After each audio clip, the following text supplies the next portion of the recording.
Praise the lord. హల్లెలూయా, స్తోత్రం, హల్లెలూయా.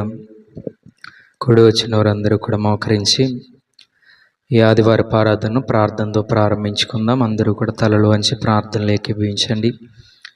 మహాగణుడైన తండ్రి, మహోన్నతుడైన ప్రభువా, మీ ఉన్నతమైన నామానికి స్తుతులు, స్తోత్రాలు, వందనాలు.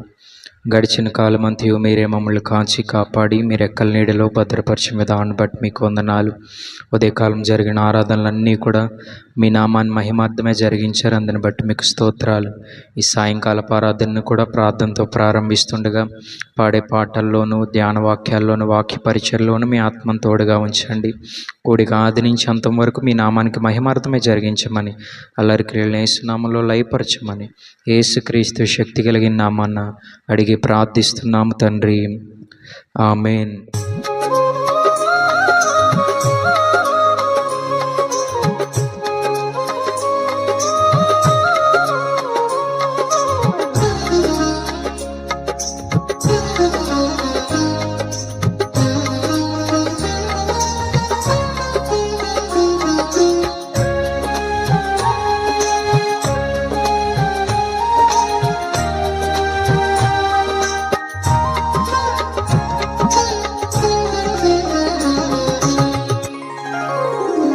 దేవునికి స్తోత్రము గానము చేయుటయే మంచిది, మనమందరము స్తుతి గానము చేయుటయే మంచిది.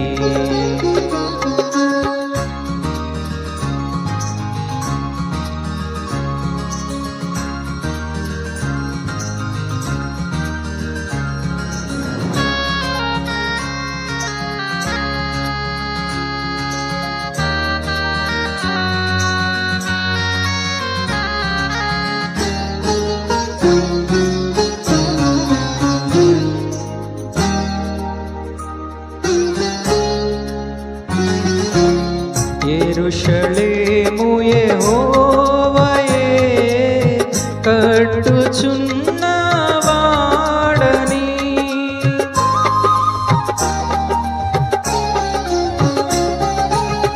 యెరూషలేము యెహోవాయే కట్టుచున్నవాడని, ఇశ్రాయేలీయులను పోగు చేయువాడని, ఇశ్రాయేలీయులను పోగు చేయువాడని. దేవునికి స్తోత్రము గానము చేయుటయే మంచిది, మనమందరము స్తుతి గానము చేయుటయే మంచిది.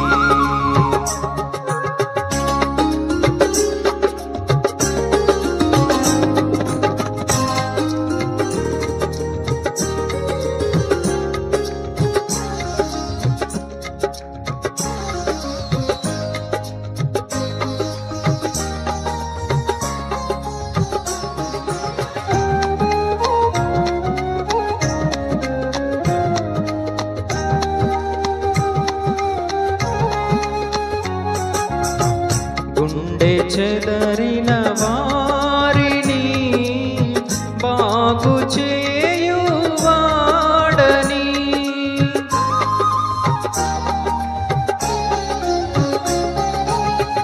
గుండె చెదరిన వారిని బాగు చేయువాడని,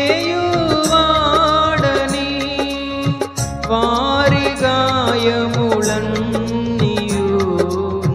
కట్టుచున్నవాడని,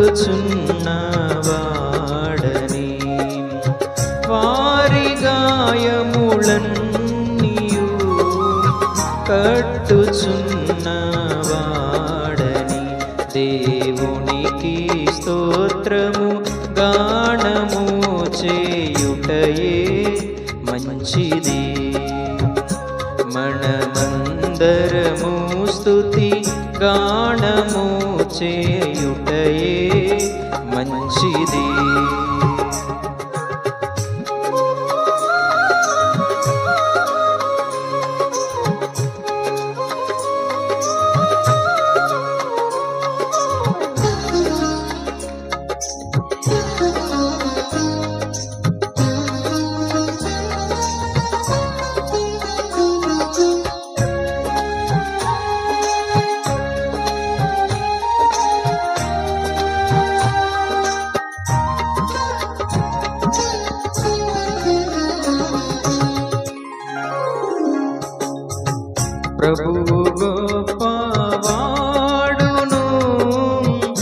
అధిక శక్తి సంపన్నుడు.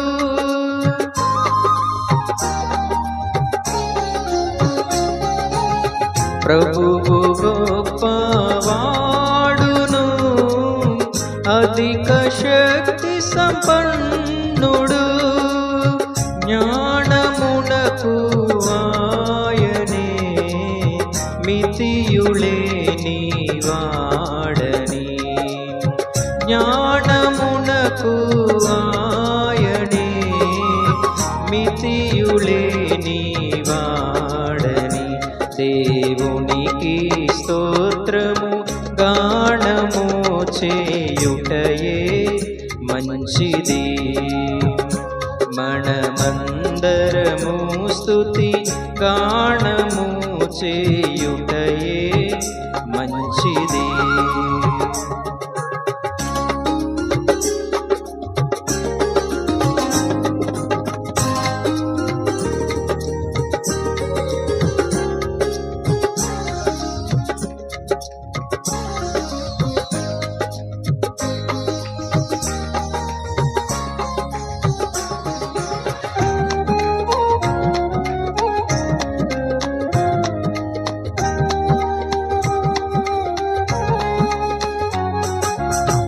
దీనులకు వండాయనే భక్తిహీనుల కూల్చును.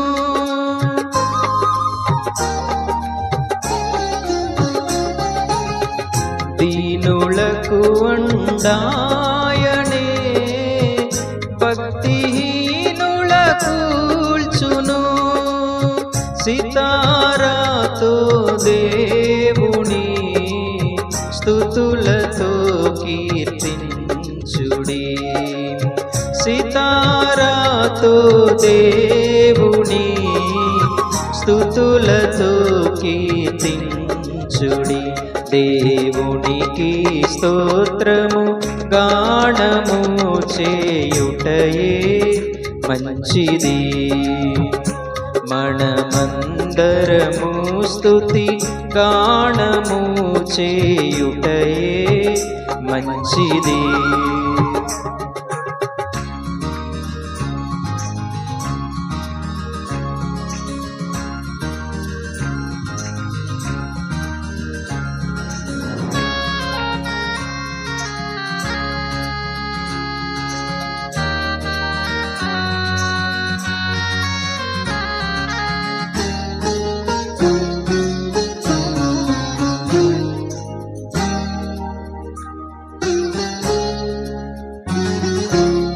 యెరూషలేము యెహోవాను, సీయోను నీ దేవుని.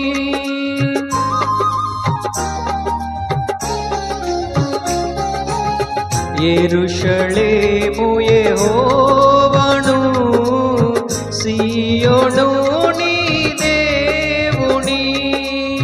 కీర్తించుము కొనియాడుము ఆనందించువాడని. కీర్తించుము కొనియాడుము ఆనందించువాడని. దేవునికి స్తోత్రము గానము చేయుటయే మంచిది. మనమందరము స్తుతి గానము చేయుటయే మంచిది.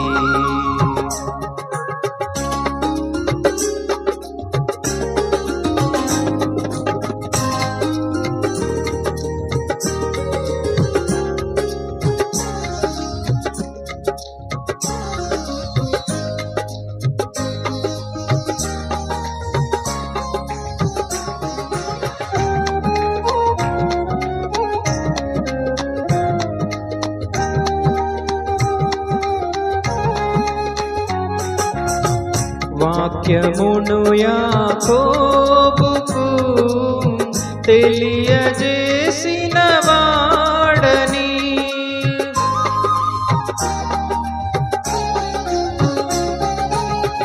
వాక్యమును యాకోబుకు తెలియజేసిన వాడని ఏ జనముకిలాగునా చేసి ఉండలేదని ఏ జనముకిలాగునా చేసి ఉండలేదని దేవునికి స్తోత్రము గానము చేయుటయే మంచిది.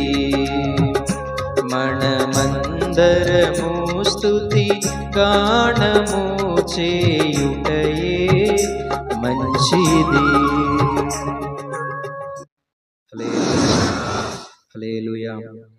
అందరూ కూడా లేచి నిలబడి నేటి ధ్యాన వాక్యంగా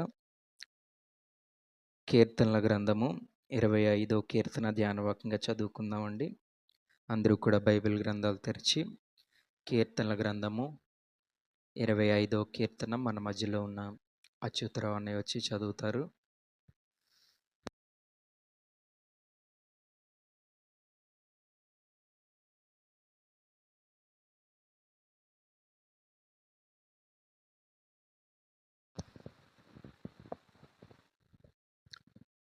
దేవాతి దేవునికి స్తుతులు స్తోత్రములు.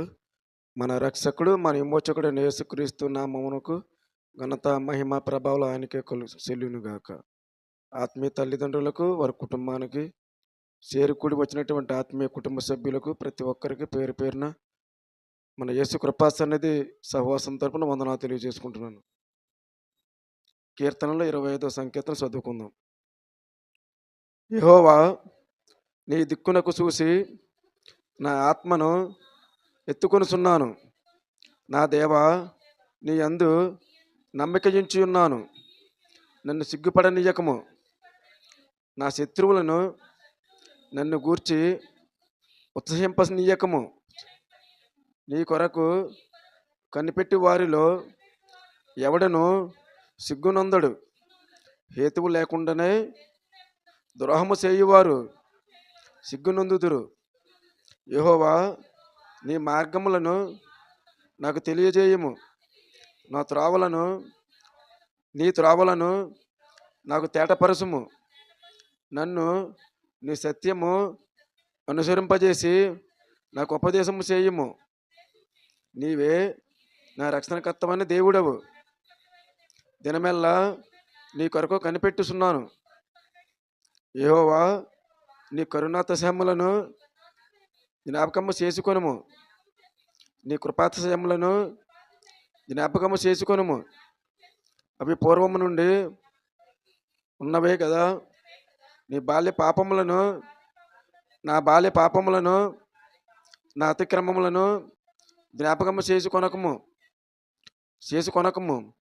యెహోవా నీ కృపను బట్టి నీ దయ చొప్పున నన్ను జ్ఞాపకంలో ఉంచుకొనుము.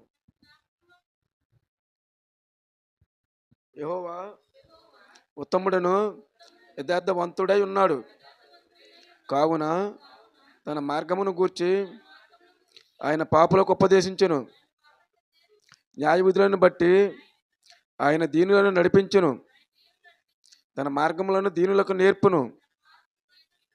ఆయన చేసిన నిబంధనను, ఆయన నియమించిన శాసనములను గైకొని వారి విషయములలో యెహోవా త్రోవలన్నీయు కృపా సత్యములై ఉన్నవి. యెహోవా నా పాపం బహు ఘోరమైనది. నీ నామమును బట్టి దానిని క్షమింపుము. యెహోవా యందు భయభక్తులు గలవాడెవడో వాడు కోరుకొనవలసిన మార్గమును ఆయన వానికి బోధించును. అతని ప్రాణము నెమ్మదిగా ఉండును. అతని సంతానము భూమిని స్వతంత్రించుకొనును. యెహోవా మర్మము ఆయన యందు భయభక్తులు గలవారికి తెలిసి ఉన్నది. ఆయన తన నిబంధనను వారికి తెలియజేయును. నా కనుదృష్టి ఎల్లప్పుడూ యెహోవా వైపునకే తిరిగి ఉన్నది. ఆయన నా పాదములను వలలో నుండి విడిపించును. నేను ఏకాకిని బాధపడి వాడును. నా వైపు తిరిగి నన్ను కరుణింపము. నా హృదయ వేదనలు అతి విస్తారములు. ఇక్కట్టులో నుండి నన్ను విడిపింపము. నా బాధను నా వేదనను కనుగొనుము. నా పాపములన్నిటినీ క్షమింపము. నా శత్రువులను చూడుము. వారు అనేకులు. క్రూర ద్వేషముతో వారు నన్ను ద్వేషించుచున్నారు. నేను నీ శరణు జొచ్చి ఉన్నాను. నన్ను సిగ్గుపడనీయకము. నా ప్రాణమును కాపాడము. నన్ను రక్షింపము. నీ కొరకు నేను కనిపెట్టుచున్నాను. యథార్థతయు నిర్దోషత్వమును నన్ను సంరక్షించునుగాక. దేవా, వారి బాధలన్నిటిలో నుండి ఇశ్రాయేలును విమోచింపము. ఈ వాక్యము దేవుడు దీవించునుగాక. Amen. Praise the lord. Hallelujah. మన మధ్యలో ఆత్మస్వరూపిగా సంచారం చేస్తున్న నా విమోచకుడైన సజీవుడైన యేసుక్రీస్తు ప్రభువుకి నా హృదయపూర్వక వందనాలు. ఈ సాయంకాలపు ఆరాధనలో పాల్పొందడానికి కూడి వచ్చిన బిడ్డలందరికీ కూడా నా హృదయపూర్వక వందనాలు. దేవుని మహాకృపను బట్టి మరి యేసుకృపా సన్నిధి పరిచర్యలో దేవుని మహా సంకల్పం చొప్పున 21 దినాలు, జూలై నెల ప్రారంభం మొదలు 21 దినాలు విరామం లేకుండా ఎంతగానో దేవుని సన్నిధిలో పరిచర్యలో మేము ముందుకు సాగడానికి దేవుడు ఎంతో కృప చూపించి ఉన్నాడు. ఈ ఆదివారం రాత్రికి 14వ రోజు రాత్రి అండి. కాబట్టి దేవుడు ఎంతో మేలు చేస్తూ అనేక మంది ప్రజలు పాలు పొందుతూ దేవుని సన్నిధిలో ఎన్నో మేలులు పొందుకుంటున్నారు. ఎన్నో గొప్ప కార్యాలు, అద్భుత కార్యాలు వారు చూడగలుగుతున్నారు. దేవుని మహాకృపను బట్టి ఇక్కడ మన కొవ్వూరులో కూడా సాయంకాలపు ఆరాధనలో మనం అందరం కూడా పాలు పొందడానికి కూడా దేవుడు ఎంతో కృప చూపించారు. అందుని బట్టి దేవుని ఎంతో మహిమపరుస్తున్నాను. కాబట్టి ఈ దినాన మా దేవుడు మనతో మాట్లాడలాగున సామెతల గ్రంథము 17వ అధ్యాయం. అందరూ కూడా బైబిల్ గ్రంథం తెరచి ప్రభు మనకిచ్చిన మంచి సమయాన్ని బట్టి దేవుడు మన మీద చూపిస్తున్న మంచి కృపను బట్టి దేవుని స్తుతిస్తూ 17వ అధ్యాయం 13వ వచనాన్ని చదువుకుందామండి. మేలుకు ప్రతిగా కీడు చేయువాని ఇంట నుండి కీడు తొలగిపోదు. కొద్ది మాటలు దేవుడు దీవించునుగాక. ఆమేన్. హల్లెలూయా. దేవుని మహాకృపలో మరి గత 7 నెలలు కూడా మనల్ని కాచి కాపాడి భద్రపరిచి ఆయన మన పట్ల ఎన్నో మేలులు చేస్తూ ఈ నూతన నెల మొదటి ఆదివారం దేవుడు మనకి ఇచ్చినందుకు దేవుని ఎంతో మహిమపరచాలని నేను ఉద్దేశం కలిగి మీకు చెప్తున్నాను. దేవుడు అద్భుతమైన కార్యాలు చేసే దేవుడు, దేవుడు మేలులు చేసే దేవుడు, అందరికీ ఉపకారైన దేవుడు, అందరికీ మేలు చేసే దేవుడు మాట అండి. కాబట్టి ఆయన కలిగి ఉన్న మనం కూడా, దేవుణ్ణి ఆరాధిస్తున్న మనం కూడా ప్రతి వారికి కూడా ఏం చేసే ఉద్దేశం ఉండాలంటే మేలు చేసే ఉద్దేశమే ఉండాలన్నమాట అండి. అవసరమైతే ప్రతి వారికి కూడా మనం మన యొక్క పరిస్థితిని బట్టి, స్తోమతను బట్టి ఖచ్చితంగా అందరికీ మేలు చేసే బుద్ధే కలిగి ఉండాలి. ఇక్కడ సొలొమోను భక్తుడు సామెతల గ్రంథంలో అంటున్నాడు, చాలామంది ఇప్పుడు ప్రజలు ఎలా ఉన్నారంటే మేలుకు ప్రతిగా కీడు చేయువాని ఇంట నుండి కీడు తొలగిపోదు. ఇదే నాన్న చాలామంది మనుషులు ఎలా ఉన్నారంటే మేలుకు ప్రతిగా ఏం చేస్తున్నారంటే కీడు చేసేవారే ఉన్నారండి. ఎక్కడ చూసినా కూడా, ఏ వ్యక్తిలో చూసినా, ఏ హృదయంలో చూసినా ఏం కలిగి ఉంటున్నారంటే ఎదటి వ్యక్తి వాళ్ళు బాగుండటం మాత్రం ఆలోచించే వాళ్ళు చాలా తక్కువ అండి. కీడు చేసేవాళ్ళు మాత్రమే ఎక్కువ కలిగి ఉన్నారన్నమాట అండి. కానీ ఇక్కడ సొలొమోను అంటున్నాడు, కీడు చేసేవారి కంటే కీడు చేయటం వల్ల ఆ కీడు తన ఇంటి నుంచి తొలగిపోదంటండి. ఎవరికైతే కీడు చేయాలని ఆలోచన కలిగి ఉంటామో, ఎవరికైతే మరి ఏ కుటుంబం అయితే పాడవ్వాలని ఆలోచన కలిగి ఉంటామో అది వాళ్ళ దగ్గరే ఉంటుందంటండి. వాళ్ళ ఇంటనే ఉంటుందంట, అది తొలగిపోదటండి. కానీ మనం ఎక్కువ ఏం చేయాలంటే మరి మంచి మనసు కలిగి ప్రతి వారికి కూడా ఏం చేయటం నేర్చుకోవాలంట, మేలు చేయటమే నేర్చుకోవాలంటండి. మేలే చేయాలంటండి. మేలు చేసే మనస్సే మనకు ఉండాలంట. మన మనస్సులో ఎక్కువ ఏం చేయాలంటే మేలు చేసే మనసే కలిగి ఉండాలంటండి. ఎవరికి కూడా కనీసం కలలో కూడా శత్రువుకు కూడా ఏం చేయకూడదంటే కీడు చేసే ఆలోచన మనకి రాకూడదండి. కలలో కూడా శత్రువుకి కీడు చేసే ఆలోచన రాకూడదన్నమాట అండి. మేలు చేస్తే మేలు చేసిన వారికి మేలే ప్రతిఫలం దొరుకుతుందండి. కీడు చేసిన వారికి కీడు ప్రతిఫలమే దొరుకుతుంది. వాళ్ళ ఇంటి నుంచి ఆ కీడు పోదటండి. మరి ఒకసారి అంటే ఒక పెద్దాయన ఇంటికి ఒక అతను వచ్చాడంటండి. అయ్యగారు అని శరణ చర్చి వచ్చాడంట. "ఏం బాబు" అంటే, "నేను చాలా పేదవాడినండి. నాకంటూ ఎవ్వరూ లేరండి, దిక్కులేని వాడిని.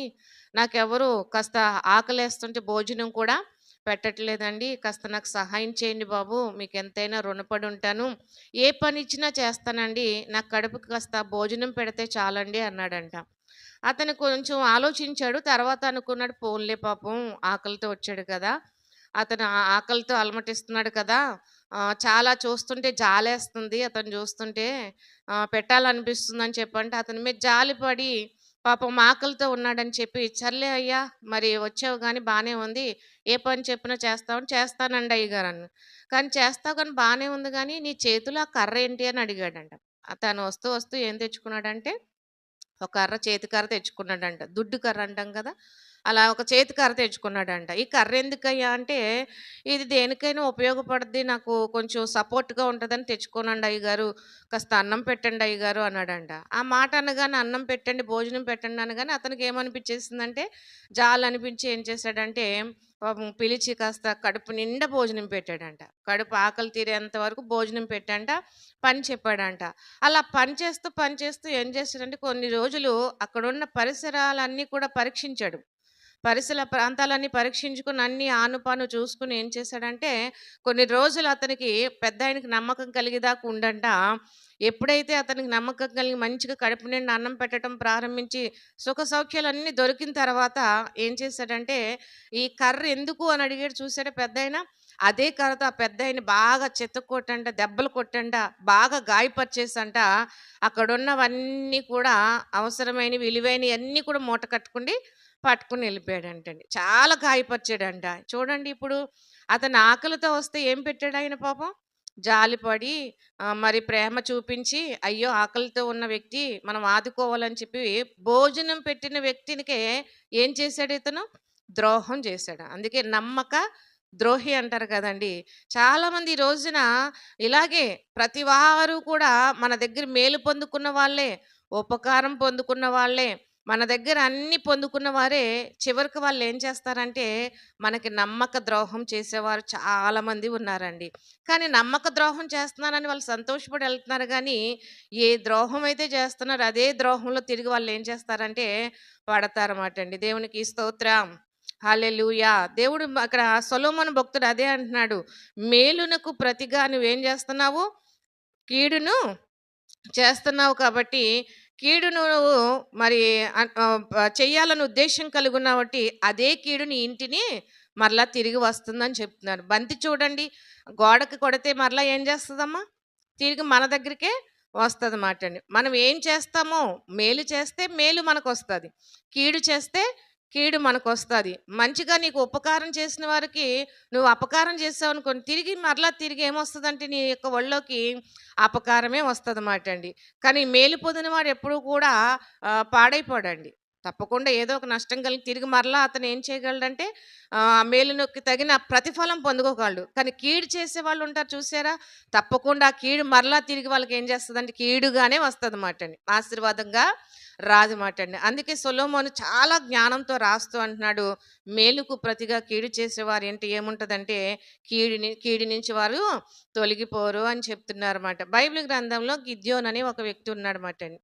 గిద్యోను అనే వ్యక్తి ఎలాంటి వాడంటే చాలా మరి దేవుడు అతన్ని పిలిచినప్పుడు అంటాడు మరి చాలా బలవంతుడని చెప్తాడన్నమాట అండి. "నువ్వు చాలా ధైర్యవంతుడువు, నువ్వెందుకు పిరికివాడుగా ఉన్నావు రా" అని చెప్పి అతన్ని బలపరుస్తాడన్నమాట. బలపరిచిన తర్వాత అతను మంచిగా అమాలేకీయులందరిని శత్రువులను జయించిన తర్వాత అతను స్థిరపడిన తర్వాత అతనికి బైబిల్ గ్రంథంలో న్యాయాధిపతుల గ్రంథంలో 9వ అధ్యాయం 16-18 వరకు చదువుకుంటే అతని చరిత్ర అక్కడ రాయబడి ఉంటది. ఏమనో తెలుసా? అతనికి 70 మంది బిడ్డలు పుట్టారటండి. ఎంతమందంటే 70 మంది బిడ్డలు పుట్టారటండి. 70 మంది బిడ్డలు పుట్టిన తర్వాత అతనికి ఒక ఉపపత్నిని, ఒక సహోదరి ఉందంట, భార్య ఉందంట.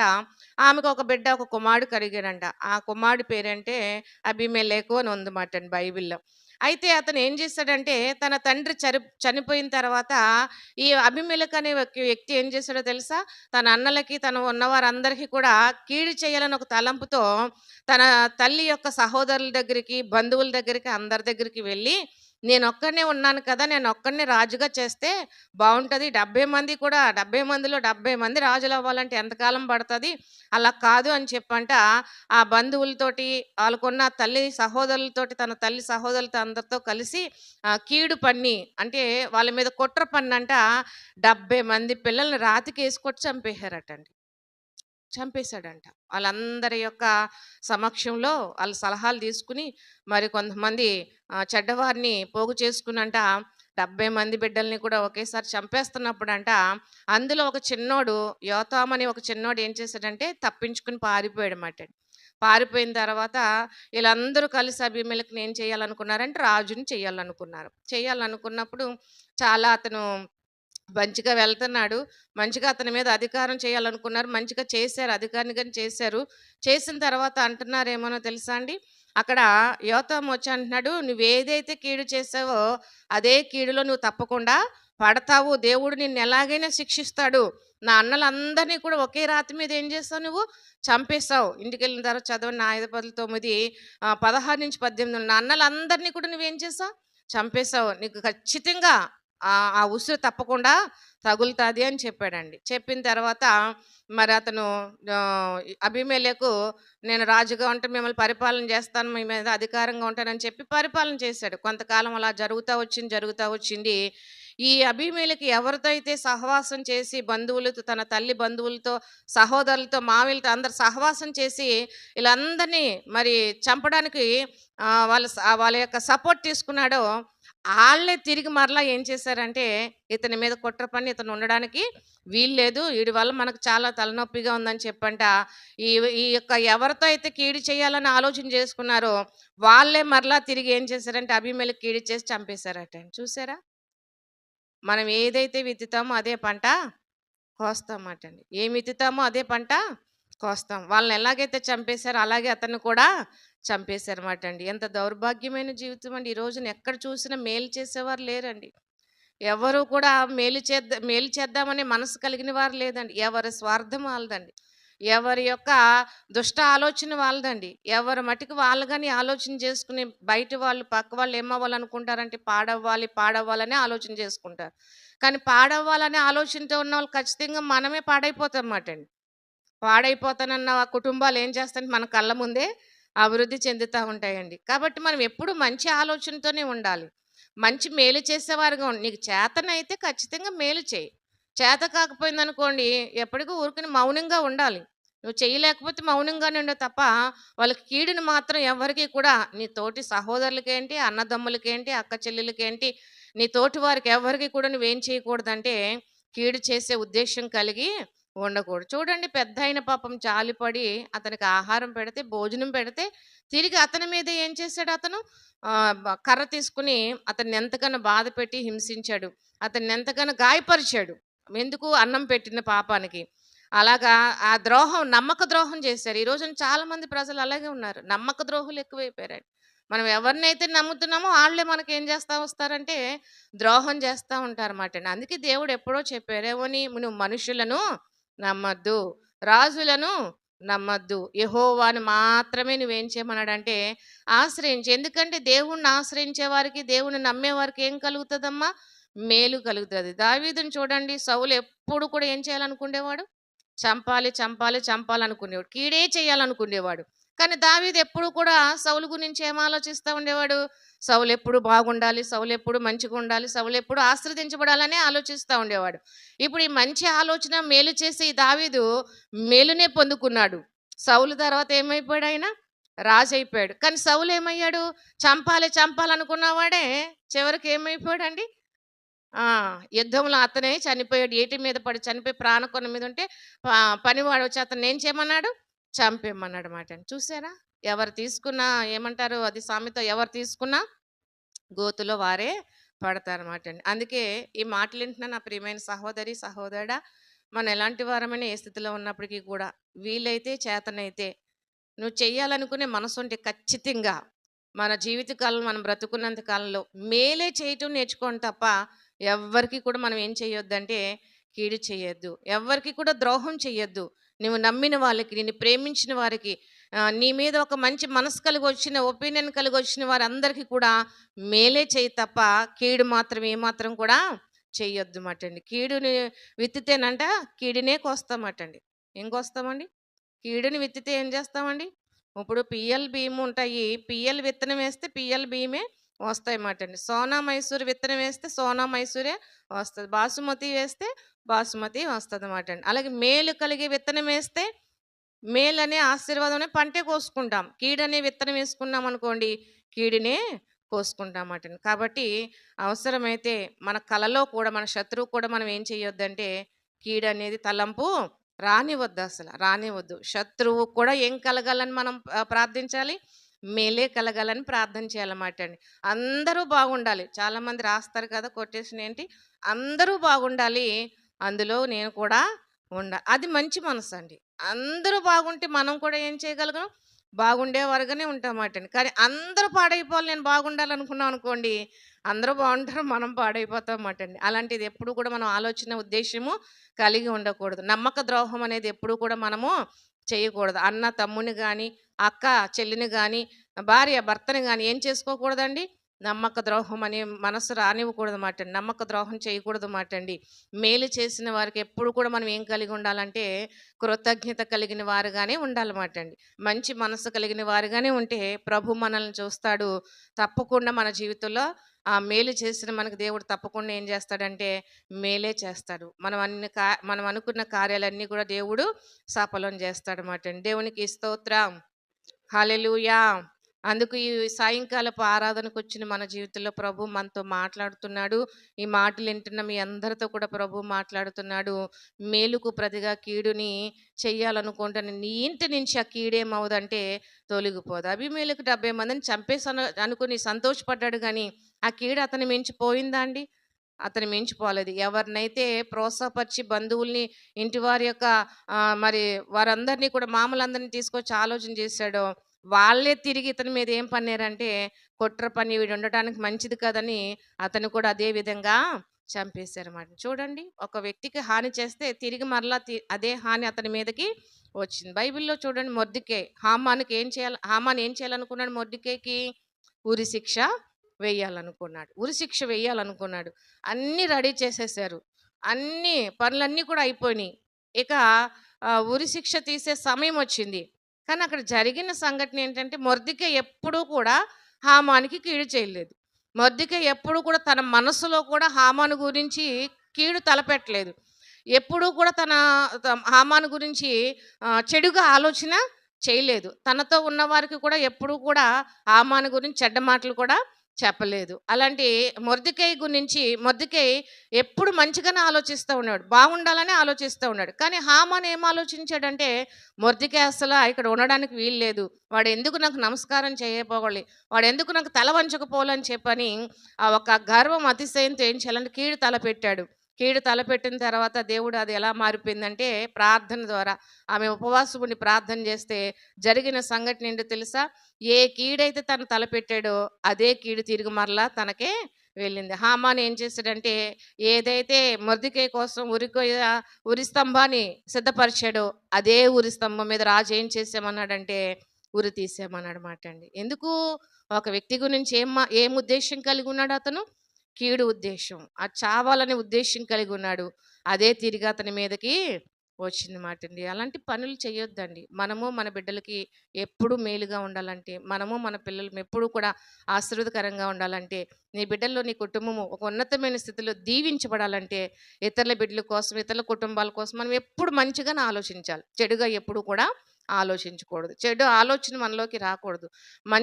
కీడనే ఆలోచన మనలోకి రాకూడదు. పాడైపోవాలనే ఆలోచన మనలోకి రాకూడదు. అందరూ బాగుంటే గనక నా కుటుంబం కూడా బాగుంటుందని మంచి ఉద్దేశంతో ఉంటే గనక మంచి జీవితాన్ని జీవిస్తే మనము మన పిల్లలు కూడా మంచి ఆశీర్వాదాన్ని పొందుకుంటామాట అండి. కాబట్టి సొలొమోను అంటున్నాడు, మేలుకు ప్రతిగా కీడును చేసేవారు తన ఇంట ఏముంటుందంటే కీడు ఏమాత్రం కూడా తొలగిపోదు. నేను కీడు చేసేసానని సంతోషపడిపోతాడంట. నేను బాగానే చేసేసాను కీడు అనుకుంటాడంట. కానీ ఆ కీడు తప్పకుండా ఏదో ఒక రోజు అతను ఏం చేస్తుందంటే పట్టుకుంటుంది అన్నమాట. ఆ కీడు మరలా తన కుటుంబాన్ని పట్టుకుని తన జీవితం ఏమవుతుందంటే ఆ కీడులోనే పడిపోతుంది అన్నమాట అండి. మొర్దెకై చావాలి అసలు, హామాను చేసిన కుట్రకి కీడుకి. కానీ ఎవరు పోయారు అక్కడ? ఎవరైతే కుట్ర కీడు చేయాలనుకున్నారో వారే ఆ ఉరికమ్మ మీద మరి తన కుటుంబం అంతా కూడా ఉరి తీయబడింది. చూసారా? ఒక్కడ చేసిన తప్పుకి కుటుంబం అంతా కూడా అక్కడ ఏం పడవలసి వచ్చిందంటే, ఒక్కడు చేసిన కీడుకి, కీడు ఉద్దేశానికి, కీడు తలంపు కుటుంబం అంతా కూడా కీడులో పడవలసి వచ్చింది. అందుకే ప్రేమతో చెప్తున్నాను. వీలైతే, అవసరమైతే అంటున్నాను, హృదయపూర్వకంగా నీకు నచ్చితే, నీకు చెయ్యాలనిపిస్తే మేలే చెయ్యి, ఉపకారమే చెయ్యి. అంతే తప్ప కీడు మాత్రం ఎవరికీ చెయ్యొద్దు. నీకు అన్నం పెట్టిన వారికి, నీకు ఉపకారం చేసిన వారి గురించి ఏది కూడా నువ్వు చెడ్డ తలంపు కలిగి ఉండు. నమ్మక ద్రోహం అస్సలా చెయ్యొద్దు మాటండి. అలా చేయకుండా దేవుని యొక్క కృపలో మనం మేలు పొందుకుండులాగన, ఆ మేలనే మనసు కలిగి ఉండులాగన, మనము మన బిడ్డలు కూడా అదే మేలులో దీవించబడులాగున, మన కుటుంబం దేవుడు దీవించులాగున ప్రార్థన చేసుకుందాం. నటి కృప దేవుడు మనకి ఇచ్చునుగాక. ఆమేన్. ప్రార్థన. ప్రతి వారు కూడా తల వంచి ఒక్క నిమిషం, ఒకవేళ మనం తెలిసి తెలియక ఎవరికైనా అపకారం చేస్తుంటే, కీడు తలపెట్టుంటే, ప్రభువా నేను చేస్తున్న తప్పును క్షమించి, ఆ కీడు నా మీద, నా బిడ్డల మీదకి, నా కుటుంబం మీదకి రాకుండా నా కుటుంబాన్ని నిశ్చయముగా ఆశీర్వదించండి అయ్యా. మేలుతో తృప్తిపరచండి అయ్యా. నేను ప్రతి వారికి నువ్వు ఎలాగైతే నిన్ను ఆశ్రయించే వారికి నువ్వు మేలు చేస్తావో ప్రభా, అలాగే నేను కూడా అనేకమైన వారికి, అందరికీ కూడా మేలు చేసే విధంగా నన్ను, నా కుటుంబాన్ని చేయండి ప్రభా. నిశ్చయముగా ఆశీర్వదించండి అయ్యా. గిద్యోను 70 మంది బిడ్డల్ని తన సొంత అన్నే చంపేసినట్లుగా, మరి అబీమెలెకు తర్వాత ఎవరినైతే ప్రోత్సహించాడో వాళ్ళే తిరిగి అతను మళ్ళా మరి తన ప్రాణాన్ని తీసినట్లుగా బైబిల్ గ్రంథంలో మేము చూసామయ్యా. దావీదుని ఎప్పుడు చంపాలని ఉద్దేశం కలిగి ఉన్నాడు సౌలు. కానీ దావీదు ఎప్పుడు సౌలు బాగుండాలని తన యోగక్షేమాలు తెలుసుకుంటూ ఉండేవాడు ప్రభు. కానీ సౌలు అయితే హతమారి తన జీవితాన్ని తానే ఎవరైతే చంపాలనుకున్నాడో అతను బ్రతికి ఉన్నాడుగా, సౌలు చనిపోయాడు ప్రభా. దావీదుని రాజుగా చేసేవయ్యా, నువ్వెంత గొప్ప దేవుడు అయ్యా. కాబట్టి మా మనసులు అలా ఉండకుండా, కీడు చేసే మనసు కానీ, పాడు చేసే మనసు కానీ, అపకారం చేసే మనసు కానీ మాకు రానివద్దయ్యా. మా మనసులు మేలుగా మార్చండి అయ్యా, మంచి మనసుగా మార్చండి అయ్యా, అందరికీ ఉపకారం చేసే మనసుగానే మార్చండి అయ్యా. చేతనైనంత మట్టుకు మాకున్నంత మట్టుకు మేము ఏదైతే చేయాలనుకున్నది మంచే చేసే మనసులు నాకు దయచేయండి అయ్యా. నా బిడ్డలు ఆశీర్వదించబడాలి, నా కుటుంబం ఆశీర్వదించబడాలి. కీడు మా మీద నుంచి, మా కుటుంబం మీద నుంచి తొలగించండి ప్రభా. కీడేది రానివ్వకుండా కృప చూపండి అయ్యా, సహాయం దయచేయమని ప్రభా. ఈ ఆరాధనలో విన్న మాటలన్నిటిని బట్టి మిమ్మల్ని స్తుతిస్తున్నాను. నమ్మక ద్రోహం మాలో ఉండకూడదయ్యా.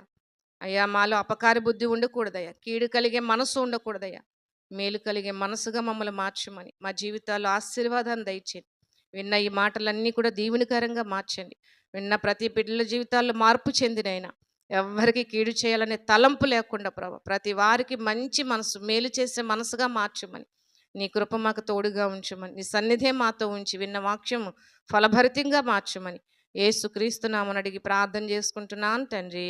ఆమేన్. యేసు రక్తమే చే, ప్రవేశ రక్తమే చే, ప్రవేశనామ సంపూర్ణ విషయం, అపవాది క్రియలు కనంత నాశనం కలుగును గాక. ఆమేన్, ఆమేన్, ఆమేన్. దేవుని కృప మనందరి కుటుంబాలకి తోడేర్చును గాక. ఆమేన్. అందరికీ వందనాలండి.